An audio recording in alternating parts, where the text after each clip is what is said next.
एक पंडित जी थे, वो बहुत दयालु थे। एक दिन वह बाहर गम गया, चलते चलते वो जंगल में आ गए। जंगल में उसने एक शेर को पिंजरे में बंद देखा। पंडित जी को देखकर सिंह ने कहा, अरे पंडित जी, आप बहुत दयालु हैं, मुझे पिंजरे से बाहर निकालो, मैं तुम्हें सोने की मुहारों से भरा एक थैला दूंगा। पंडित जी के मन में लड्डू फूटा, अरे वाह, सोने से भरा थैला, बहुत खूब, मेरी किस्मत खुल गई। पंडित जी ने बिना कुछ सोचे समझे शेर को पिंजरे से बाहर निकाल लिया। जब वह बाहर निकला तो शेर ने कहा, मुझे भूख लगी है, अब मैं तुम्हें खाऊंगा। पंडित जी ने शेर से बहुत विनती की, लेकिन शेर नहीं माना। शेर ने कहा, नहीं, मैं तुम्हें खाऊंगा।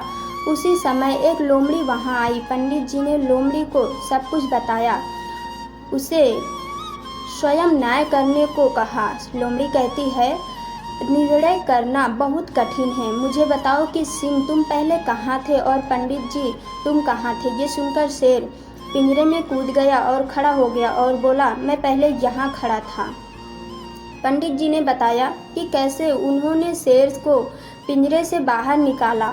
लोमड़ी ने पिंजरे के पास जाकर दरवाज़ा बंद कर लिया और कहा, सिंहराज, जब तुम पिंजरे में थे तो दरवाज़ा ऐसे ही बंद था, है ना? शेर ने कहा, हाँ। लोमड़ी ने कहा, पंडित जी, अब आप आगे चलो। भले ही आपने शेर को पर एक उपकार किया, लेकिन वह आपको मारने के लिए तैयार हो गया, इसलिए शेर पिंजरे में बेहतर है। ये कहकर लोमड़ी भी जंगल की तरफ चली गई। दोस्तों, इस तरह पंडित जी ने बिना सोचे समझे स्वयं से उत्पन्न की हुई विपत्ति से बाहर निकल गए और बच गए। इस कहानी से हमें ये शिक्षा मिलती है कि बिना सोचे समझे कोई भी कार्य नहीं करना चाहिए, ना ही तो लेने के देने पड़ सकते हैं।